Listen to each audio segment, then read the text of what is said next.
Seri ke-3 Pendekar 4 Alis. Duel 2 Jago Pedang. Karya Hulung. Bab 3 Menangkap ular, menolong si cantik. Malam. Kegelapan telah menyelimuti dunia, gelap seperti tinta. Angin musim gugur, rerumputan yang tak dipelihara, pohon poplar putih yang sunyi. Bulan yang dingin dan tak berperasaan terlihat naik dan menyinari kebun yang dingin dan terlantar itu. Tak seorang pun manusia yang terlihat, tidak juga hantu. Walaupun di sana ada hantu, orang tidak bisa melihatnya. Sambil menantang angin musim gugur yang datang berhembus, Lu Xiaofeng menggigil tak tertahan. Tepat sebelum hal-hal buruk terjadi, ia akan selalu mengalami perasaan aneh seperti ini. Ia pun sedang mengalami perasaan aneh itu sekarang. Tidak ada cahaya, tidak ada bintang, bahkan bulan pun terlihat dingin dan muram. Di bawah sinar bulan, pohon-pohon yang layu bergoyang tertiup angin, terlihat seperti bayangan hantu. Tiba-tiba sebuah bunyi seruling terdengar dari kegelapan. Lu Xiaofeng segera melesat ke arah suara itu. Akhirnya ia melihat sekilas seseorang yang sedang meniup seruling, di bawah pohon layu di depan sana. Tapi Lu Xiaofeng tiba-tiba menghentikan larinya. Tampaknya ia kembali terkejut. Orang yang sedang bermain seruling itu hanyalah seorang anak kecil yang usianya tidak lebih dari 10 tahun. Tubuh anak itu tidak tinggi dan ia mengenakan pakaian yang compang-camping. Di wajahnya yang bundar terdapat sepasang mata yang besar dan jernih.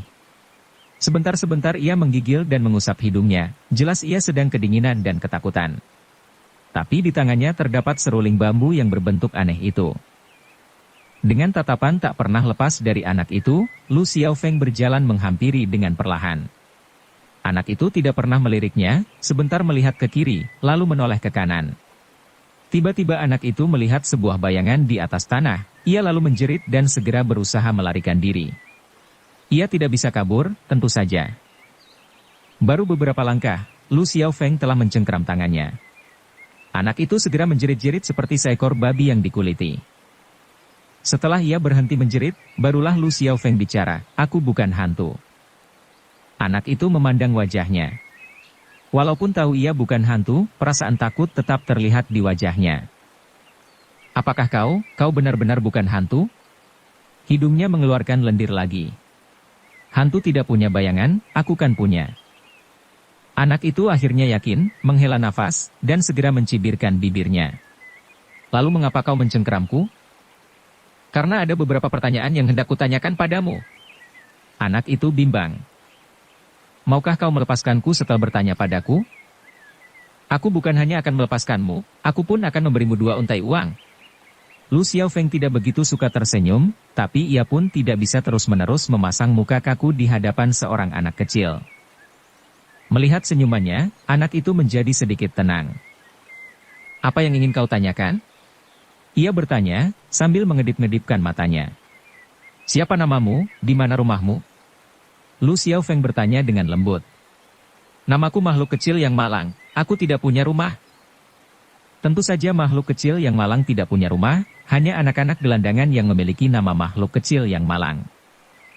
Anak itu bukan hanya terlihat amat simpatik, ia pun tampak jujur, seakan-akan ia tidak tahu caranya berdusta. "Malam sudah larut, apa kau tidak takut di luar sini sendirian?" Suara Lu Xiaofeng terdengar semakin lembut. "Aku tidak takut. Aku pergi kemana aku suka." Makhluk kecil yang malang membusungkan dadanya. Tapi orang yang mengatakan bahwa mereka tidak takut seringkali jauh lebih ketakutan daripada orang lain. "Menurutmu ini adalah tempat yang menyenangkan?" "Sama sekali tidak." "Jika tidak, lalu mengapa kau datang ke sini untuk meniup seruling?" Seorang laki-laki tua bungkuk yang menyuruhku untuk melakukannya, dan ia pun memberiku 2 untai uang. Kembali laki-laki tua bungkuk. Dialah orang yang memesan peti mati untuk si Men Cui Su dan Ye Gu Cheng, dia juga yang membunuh si untung besar Sun. "Siapakah dia? Apakah dia juga yang memberimu seruling itu?" Makhluk kecil yang malang mengangguk. "Seruling ini jauh lebih menarik daripada yang dijual di jalan, dan suaranya pun benar-benar keras." Jelas ia benar-benar menyukai seruling itu dan tak tertahan ia mendekatkan seruling itu ke bibirnya dan meniupnya sekali. Semua suara lain seperti hilang ketika seruling bernada tinggi itu ditiup. Lu Xiaofeng tidak mendengar suara lainnya, tapi ia merasakan sebuah desakan untuk berputar dan melihat ke belakangnya. Dari mana ia mendapat desakan itu? Mengapa ia mendapatkannya? Bahkan ia sendiri tidak bisa menjelaskannya. Tapi dalam sekejap setelah ia berbalik, ia melihat sebuah bayangan berwarna merah darah melesat dari atas tanah. Bentuknya seperti anak panah, tapi jauh lebih cepat daripada anak panah manapun. Hampir lebih cepat daripada kilat. Dalam sekejap, bayangan merah itu telah tiba di tenggorokan Lu Xiaofeng. Tepat saat itulah Lu Xiaofeng mengulurkan tangan dan menjepitkan jari-jarinya. Ia menangkap sesuatu di antara jari-jarinya. Sesuatu yang dingin, berlendir dan licin. Seekor ular berwarna merah darah. Taringnya telah keluar dan hampir menyentuh tenggorokan Lu Xiaofeng. Tapi hewan itu tidak bisa bergerak lagi. Lu Xiaofeng menjepitnya tepat kira-kira 7 inci dari kepalanya. Seandainya gerakan Lu Xiaofeng sedikit lebih lambat, seandainya jepitannya tadi sedikit meleset dari tubuh ular, seandainya ia menggunakan tenaga yang tidak cukup saat menjepitkan jari-jarinya tadi, tentu dia telah mati sekarang. Sejak muncul di dunia persilatan, baru kali ini Lu Xiaofeng benar-benar hampir menghadapi kematian. Ia telah berjalan di antara hidup dan mati berulang-ulang kali dan bertemu sekian banyak pembunuh dan monster-monster keji yang tak terhitung jumlahnya. Tapi belum pernah ia menghadapi sesuatu yang begini berbahaya dan mematikan seperti saat ini. Di tangannya ada seekor ular yang dingin, tapi seluruh tubuhnya pun terasa dingin. Tiba-tiba ia harus melawan desakan keinginan untuk melemparkan ular itu jauh-jauh. Ular. Di sini ada ular. Makhluk kecil yang malang menjerit dan lari. Lu Xiaofeng menarik nafas dalam-dalam dan melemparkan ular itu sekuat-kuatnya pada sebuah batu cadas raksasa di sampingnya. Waktu ia melirik lagi, anak kecil yang jujur dan malang itu sudah tak terlihat batang hidungnya. Angin menghembus serumputan, pohon-pohon yang layu tampak bergoyang-goyang. Sambil berdiri di tengah malam musim gugur ini, Lu Xiaofeng menarik nafas dalam-dalam sebanyak beberapa kali sebelum detak jantungnya akhirnya kembali normal. Tapi saat itulah sebuah jeritan lain terdengar menembus kegelapan. Jeritan itu berasal dari anak tadi. Makhluk kecil yang malang telah tak sadarkan diri. Saat Lu Xiaofeng tiba di sana, anak kecil itu telah tergeletak di atas tanah. Pada malam hari seperti ini, di sebuah tempat seperti ini, bagaimana mungkin anak kecil seperti ini tidak ketakutan saat ia tiba-tiba melihat sesosok mayat? Mayat itu berada tepat di depan anak tersebut. Itu adalah mayat seorang laki-laki tua bungkuk. Rambutnya telah dipenuhi uban, tapi ia tercekik mati oleh sehelai pita sutra merah. Dia yang memesan peti mati, dialah yang membunuh si untung besar Sun. Jadi kenapa dia malah mati di tangan orang lain? Siapa yang membunuhnya? Mengapa? Pada malam hari, pita sutra itu terlihat hampir bersinar merah darah. Lu Xiaofeng pernah melihat pita sutra seperti ini sebelumnya, dan ia pun pernah melihat orang lain tercekik hingga mati oleh pita sutra ini. Pedang nyonya pertama Gong Sun terikat pada pita seperti ini, Raja Ular juga tercekik mati oleh pita seperti ini. Siapa kali ini si pembunuh? Mungkinkah itu nyonya pertama Gong Sun? Memang sangat mungkin nyonya pertama Gong Sun telah tiba di ibu kota ini. Ia tentu tidak ingin ketinggalan duel itu. Tapi siapakah laki-laki tua ini? Mengapa ia membunuh si untung besar Sun? Dan mengapa nyonya pertama Gong Sun membunuhnya? Lu Xiaofeng tidak pernah mendengar tentang laki-laki tua seperti ini di dunia persilatan sebelumnya. Ia merasa bimbang. Akhirnya ia membungkuk, mungkin ada sesuatu di tubuhnya yang bisa memberikan petunjuk tentang laki-laki tua ini. Tapi mungkin juga ada ular-ular lagi. Ujung jari Lu Xiaofeng terasa dingin seperti es saat ia menggunakan kedua jarinya untuk menyingkap baju laki-laki tua itu. Tidak ada ular, ular tentu sudah bergerak dari tadi dalam situasi seperti ini. Lu Xiaofeng meraba-raba tetapi tiba-tiba berhenti dengan kaget. Di depan matanya adalah kening seorang laki-laki tua berambut putih. Tapi tangannya merasakan sesuatu yang berbeda, laki-laki tua ini adalah seorang wanita. Tangannya menyentuh kulit halus seorang wanita. Rambut putih itu adalah rambut palsu, dan wajah itu pun samaran belaka. Setelah melepaskan rambut dan merobek topeng itu, Lu Xiaofeng melihat sebuah wajah yang kaku membeku tapi masih terlihat amat cantik. Ia mengenal wajah ini. Laki-laki tua bungkuk ini tak lain adalah nyonya pertama Gong Sun. Lu Xiaofeng tahu betul tentang kemampuan menyamar nyonya pertama Gongsun. Setahunya, tidak banyak orang yang mampu mengetahui samarannya. Ia juga tahu betul betapa hebatnya ilmu kungfu yang dimiliki perempuan ini. Siapa yang mampu mencekiknya hingga mati? Ilmu kungfu pembunuh ini tentu lebih hebat lagi. Lu Xiaofeng diam-diam menggigil. Ia baru sehari berada di ibu kota, tapi dalam satu hari ini, ia telah terlalu banyak mengalami kejadian-kejadian yang membingungkan dan tak dapat dijelaskan. Ia tak bisa membayangkan kenapa nyonya pertama Gongsun membunuh si untung besar Sun. Ia juga tak paham bagaimana nyonya pertama Gongsun bisa mati di sini. Jika terlalu banyak hal yang tak dapat dipahami, maka sebaiknya tinggalkan saja dan jangan coba dipikirkan lagi. Jika semakin berpikir malah semakin bingung, maka sebaiknya tidak dipikirkan lagi. Ini selalu menjadi salah satu prinsip Lu Xiaofeng. Tapi jika ia tidak berusaha berpikir, ia masih bisa merasakan bahwa di satu sudut di kota kuno ini, mengintai sepasang mata, yang bahkan lebih licik daripada rubah yang paling cerdik, lebih berbisa daripada ular yang paling berbisa, menatapnya, menunggu saat yang tepat untuk mengambil nyawanya. Tak peduli siapapun orang ini, tak diragukan lagi bahwa ia pastilah musuh yang paling menakutkan dan paling kuat yang pernah ia hadapi dalam hidupnya. Ia bahkan tak bisa membayangkan siapa musuh ini sebenarnya. Cahaya itu terlihat samar-samar dan kabur.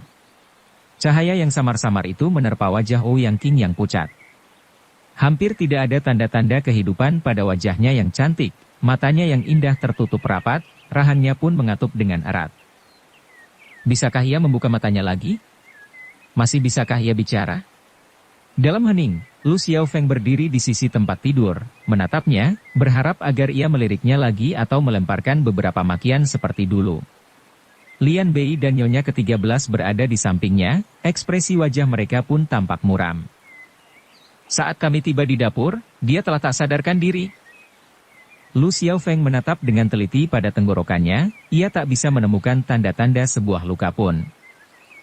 Di bagian mana dia digigit? Di tangannya, tangan yang sebelah kiri. Lu Xiaofeng menarik nafas lega. Waktu ular itu melesat ke arah gadis ini, mungkin ia bereaksi sama seperti Lu Xiaofeng tadi dan berusaha menangkapnya.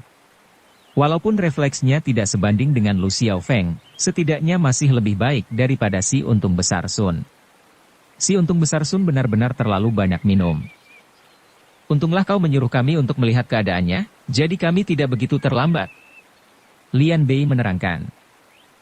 Setelah menemukan luka Ouyang King, ia segera menotop urat darah di pundak gadis itu untuk memperlambat penyebaran racun.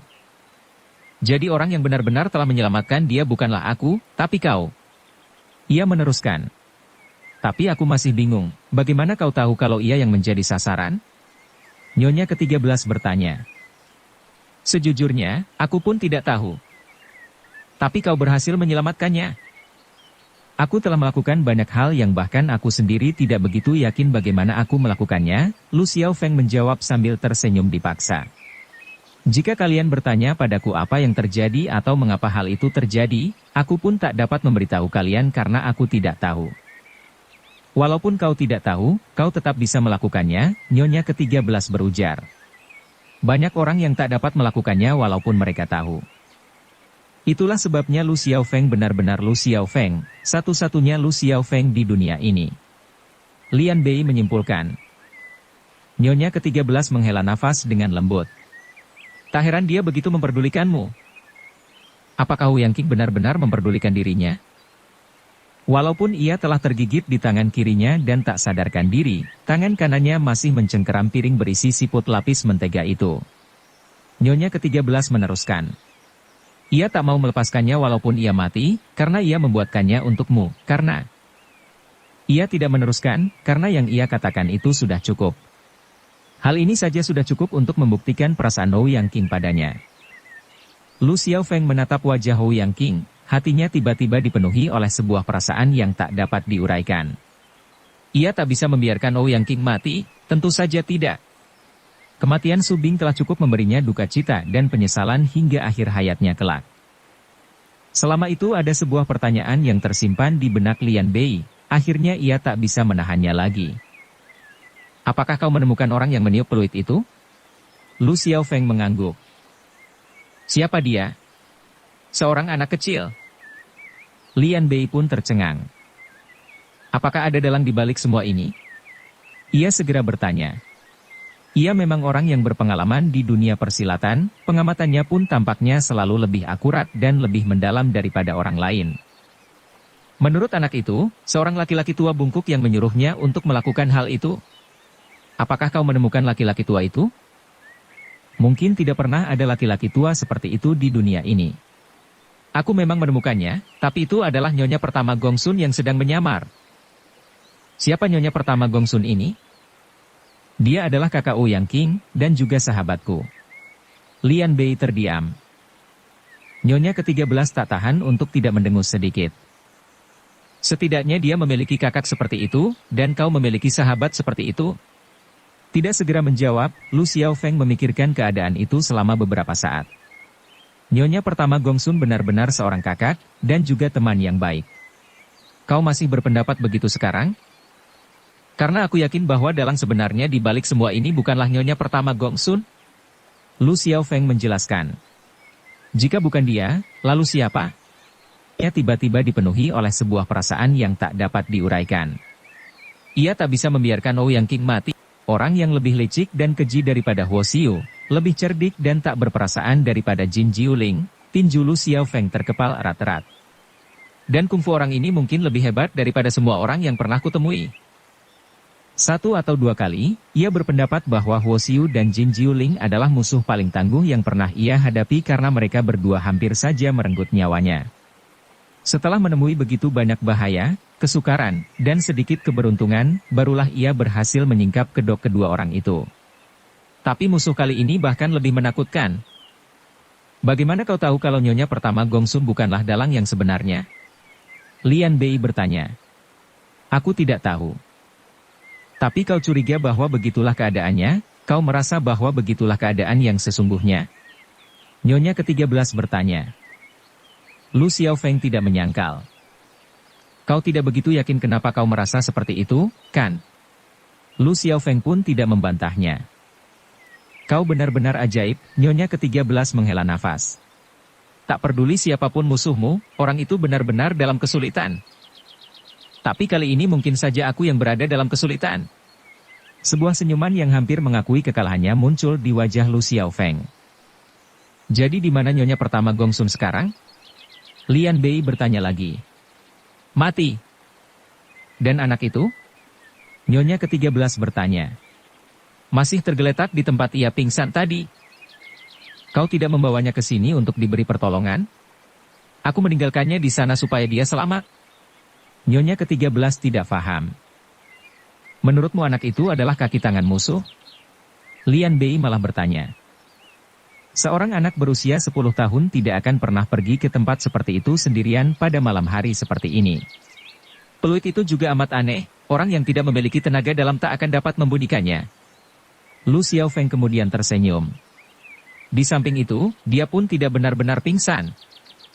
Lalu mengapa kau tidak membawanya ke sini untuk ditanyai? Tanya Lian Bei. Ia tidak akan mengatakan apa-apa, dan aku tak bisa menanyai seorang anak kecil. Setidaknya kau bisa mengikutinya dengan diam-diam, mungkin dia akan membawamu ke pembunuh yang sesungguhnya. Jika aku mengikutinya, maka ia tentu akan mati. Lu Xiaofeng menghela nafas. Menurutmu, dalang yang sebenarnya akan membunuhnya untuk menutup mulut? Ehem. Hatiku tidak bisa lagi dianggap dingin, tapi aku tidak menyangka kalau kau bahkan lebih lunak daripada diriku. Lian Bei menghela nafas. Kembali Lu Xiaofeng terdiam beberapa lama. Seseorang pernah berkata padaku bahwa walaupun sifatku seperti batu-batu di jamban, keras dan bau, hatiku selembut tahu.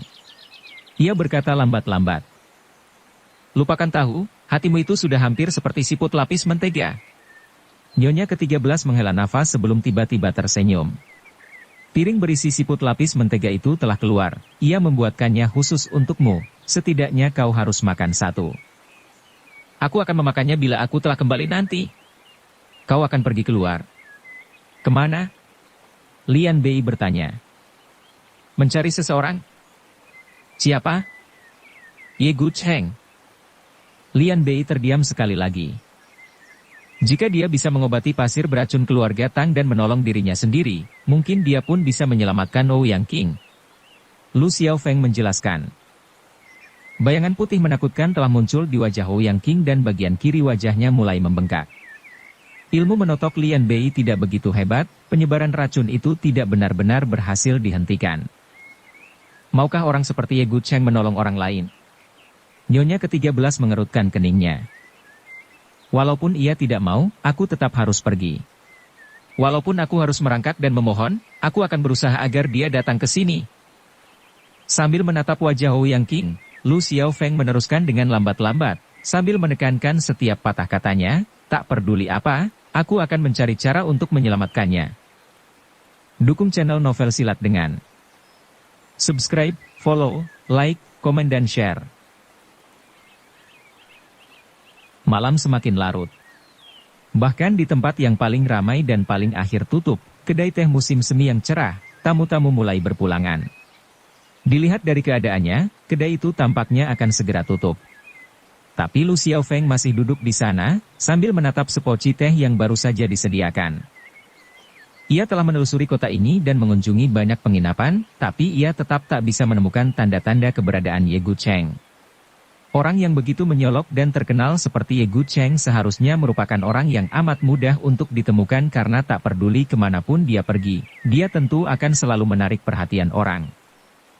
Tapi sejak pertemuan di pavilion musim semi timur, ia seperti menghilang dalam kota ini seperti simen Cuisu. Tidak ada satupun tanda bahwa ia masih berada di sekitar sini. Lu Xiaofeng tidak bisa membayangkan apa penyebabnya. Tidak ada alasan bagi Gucheng untuk bersembunyi.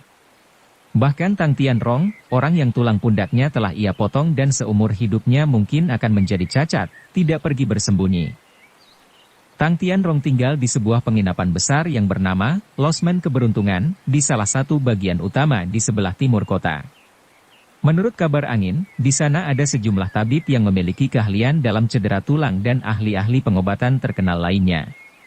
Alasan kenapa ia masih tinggal di kota ini bukanlah karena lukanya, tapi karena semua jagoan keluarga Tang telah keluar dari sarangnya dan turun ke kota malam ini juga untuk membalas dendam bagi saudara mereka. Tentu saja, hal ini akan menjadi salah satu peristiwa yang mengguncangkan dunia persilatan hingga ke intinya. Yang satunya lagi adalah, walaupun Yan Renying tidak berhasil menemukan Simen Cuisu, ia berhasil mencari beberapa pembantu yang amat tangguh. Di antara mereka bukan hanya ada seorang lama dari Tibet, tapi juga dua jago pedang misterius yang berlatih selama bertahun-tahun di bayangan perairan Gunung Dewi. Karena satu atau lain sebab, orang-orang ini bersedia untuk membantu Yan Renying. Tidak satu pun perkembangan ini yang akan membantu Simen Cuisu atau Ye Gucheng. Kelompok pertama ingin mencari Ye Gucheng, yang kedua mencari Simen Cuisu. Maka tak peduli apapun yang akan terjadi dalam duar nanti, tidak seorang pun dari mereka yang akan menjalani hidup yang nyaman sesudahnya, siapapun yang hidup, atau bahkan jika keduanya tetap hidup. Lu Xiaofeng berhasil menggali banyak berita dan informasi, tapi tak satu pun merupakan apa yang ingin ia temukan. Ia bahkan tidak berhasil menemukan tosukayu atau pertapa cemara kuno. Para pelanggan warung itu terus berpulangan. Pelayan yang membuatkan teh telah meletakkan poci air besar yang berada di tangannya dan tiada hentinya melirik ke arah Lu Xiaofeng, jelas menyuruhnya pulang. Satu hal yang bisa dilakukan Lu Xiaofeng adalah pura-pura tidak melihatnya, ia benar-benar tak tahu harus pergi kemana. Bagaimana mungkin ia pulang menemui Ouyang King tanpa berhasil menemukan Ye Gucheng? Teh yang baru dibuat tadi telah dingin, malam pun semakin dingin.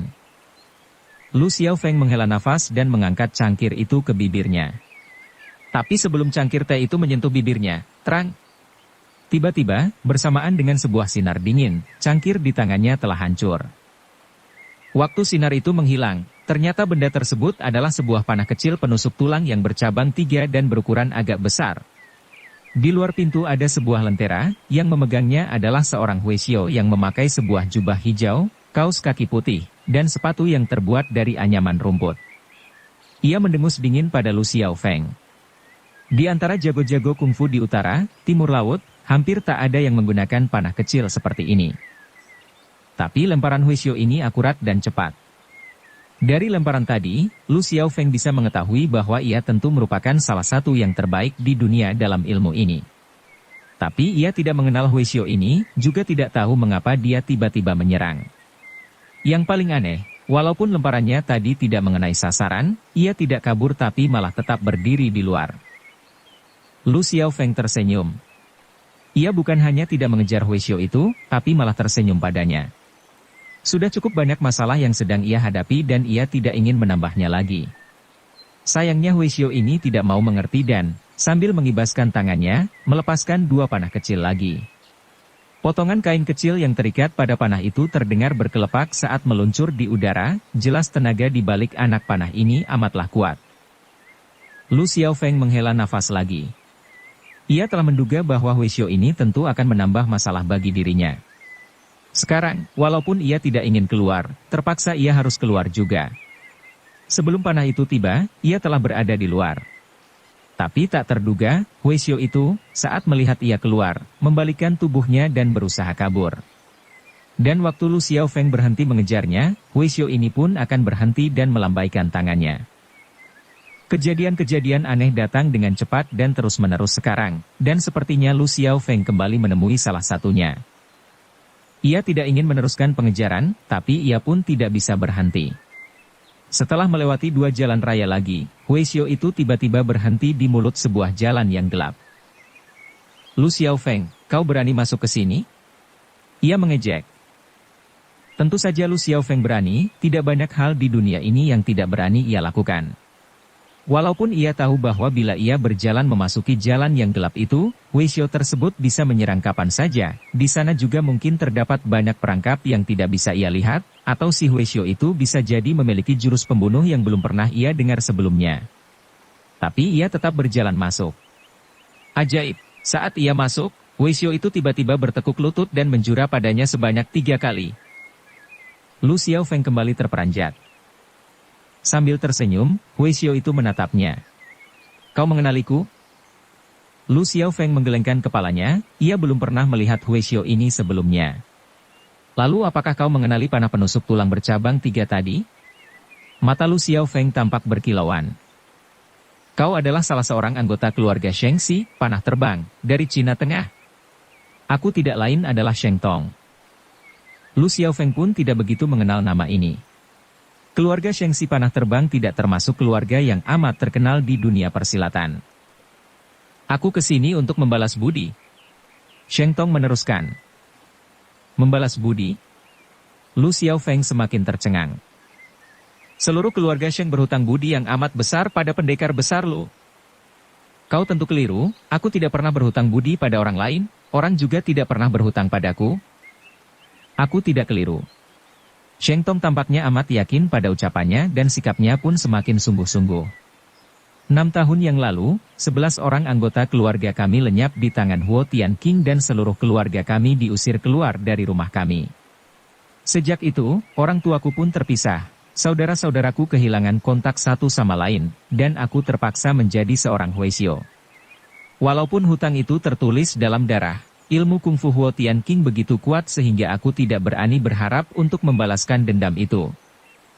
Menurutmu, karena aku membunuh Huo Tianqing dan membalaskan dendam untukmu, maka kau datang ke sini untuk membalas budi. Benar. Lu Xiaofeng hanya bisa menertawakan penderitaannya. Huo Tianqing bukan mati di tangannya, begitu pula Du Guiyi dan Su Shaoying.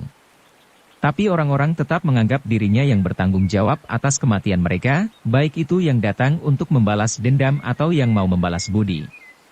Apakah sesulit ini memisahkan jaring-jaring pembalasan dan hutang budi di dunia persilatan? Lu Xiaofeng menghela nafas. Huo Tianqing tidak.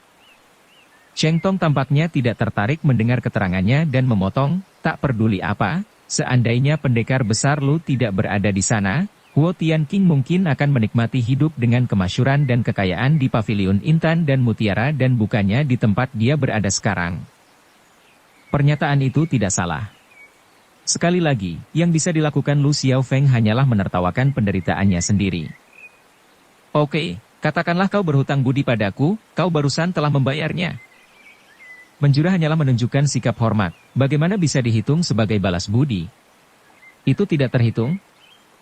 Tentu saja tidak. Lalu apa yang terhitung? Sheng Tong tiba-tiba mengeluarkan sebungkus kain minyak yang tergulung amat rapi dan menyerahkannya dengan kedua tangan. Aku datang ke sini untuk memberikan ini pada pendekar besar Lu. Lu Xiaofeng hanya bisa menerimanya. Tiba-tiba ia menyadari bahwa dipaksa menerima pembalasan budi ternyata rasanya tidak jauh lebih baik daripada dipaksa menerima pembalasan dendam.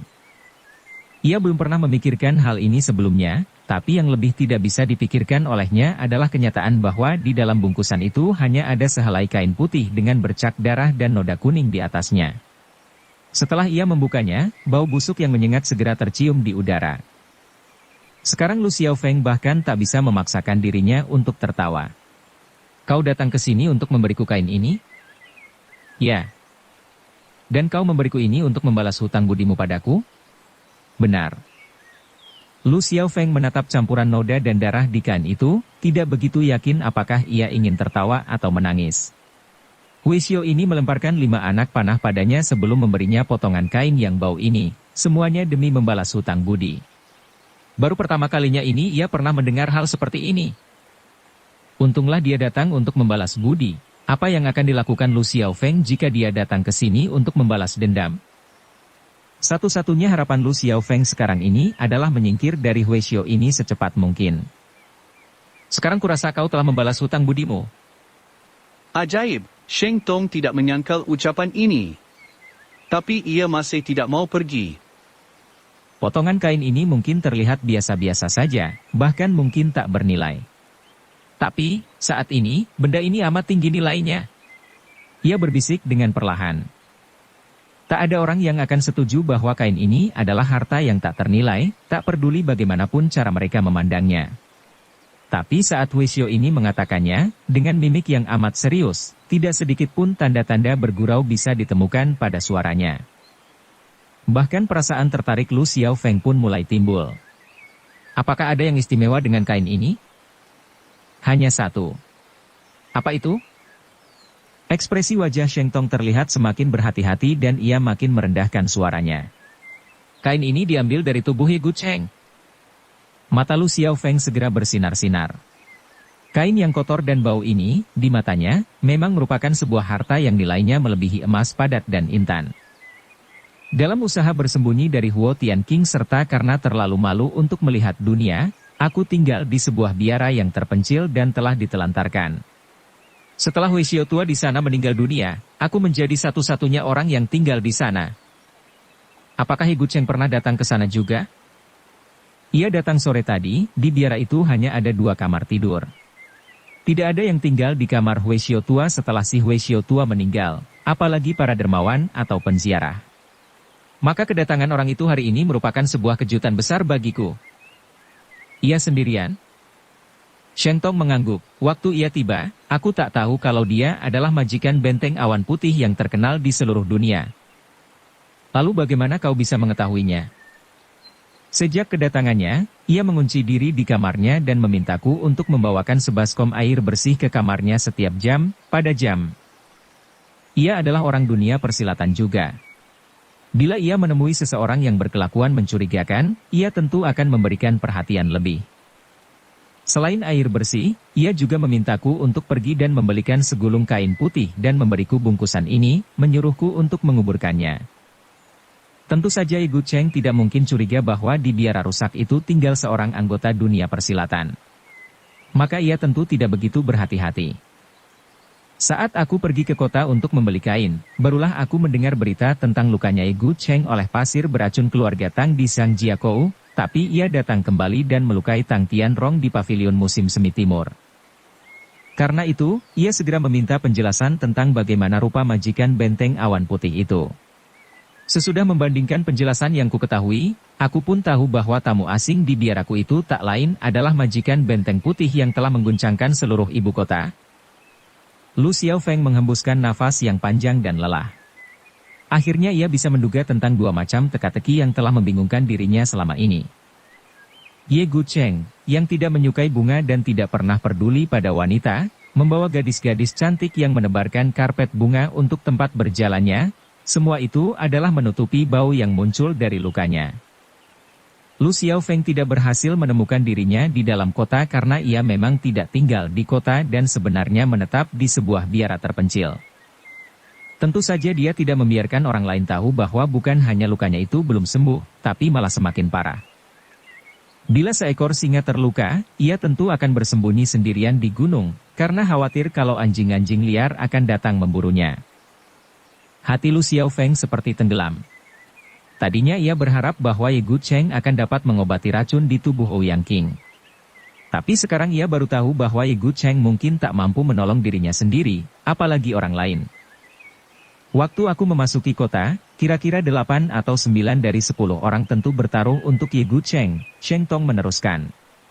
Mereka bahkan berani memasang taruhan 7-1 untuk dirinya.